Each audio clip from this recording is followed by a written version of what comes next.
What if the most devastating question in a marriage isn't, "Do you love me?" but the quiet, terrified whisper of, "Do you want me to go?"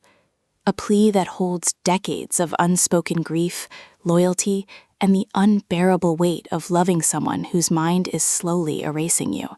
In Do You Want Me to Go?, Adriana Trigiani delivers a short story that transforms dementia caregiving into a profound meditation on enduring love, proving that true devotion isn't found in grand gestures, but in the daily, heartbreaking choice to stay present when memory fails.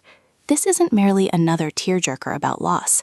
It's a luminous, emotionally precise narrative where silence speaks louder than words, identity persists beyond cognition, and intimacy is redefined through touch, routine, and the sacred act of witnessing. From the first tender narration, listeners are immersed in a domestic sanctuary where every familiar object holds ghostly resonance, and every moment of recognition feels like grace. Perfect for fans of literary fiction and stories that honor aging with dignity rather than pity, this audiobook serves up relentless authenticity, quiet courage, and a protagonist whose journey from caregiver to beloved partner resonates with anyone who's ever loved someone through the fog of forgetting. When retired teacher Rosa Moretting watches her husband Enzo struggle to recall their anniversary, she expects frustration, not to hear him ask, with childlike vulnerability, whether she wants him to leave the life they built together. But as Rosa navigates doctor's appointments and fading photographs, she realizes this question isn't about abandonment, it's about his desperate need to know he's still worthy of staying. Trigiani masterfully avoids reducing Enzo to patient or Rosa to martyr. Instead, she crafts a narrative where love is an active verb, where consent is negotiated through glances and gestures when language falters, and where personhood endures even as memory dissolves. The audiobook narration amplifies this emotional precision, capturing Rosa's weary tenderness and Enzo's fragmented clarity with vocal textures that make every pause feel loaded with history, and every shared silence hum with unbroken connection. You don't just hear their story, you feel the seismic shift of two souls learning that love doesn't require remembrance to be real. What elevates Do You Want Me to Go beyond typical illness narratives is its nuanced portrayal of cognitive decline as relational transformation rather than tragedy. Rosa isn't merely managing symptoms, she's confronting how her identity has been intertwined with Enzo's for 50 years, challenging the notion that selfhood requires reciprocity. Enzo doesn't lose himself, he reveals layers of essence stripped bare by time, honoring Rosa's presence even when he can't name her. Their relationship evolves through acts of radical reciprocity, sharing meals where feeding becomes communion, setting rhythms that protect both dignity and dependence, and defending each other from well-meaning outsiders who mistake confusion for absence.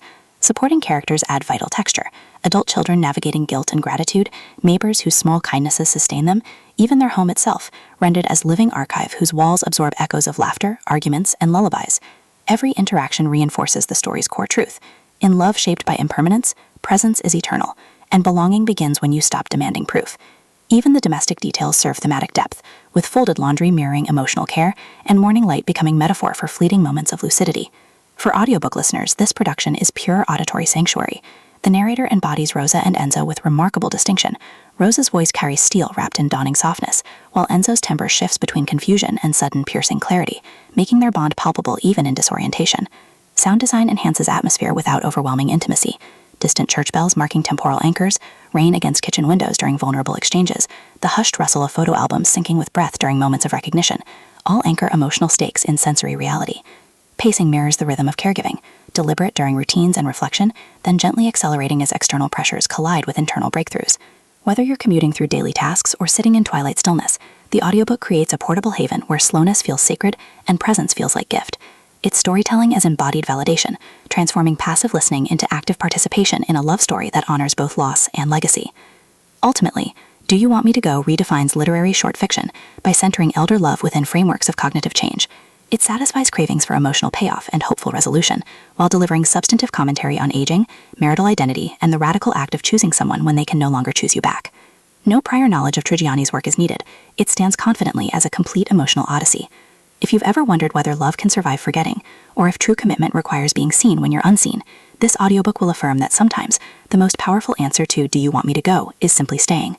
Press play, hold space for what remains, and prepare to believe that even in minds shaped by erosion, hearts still find ways to recognize home.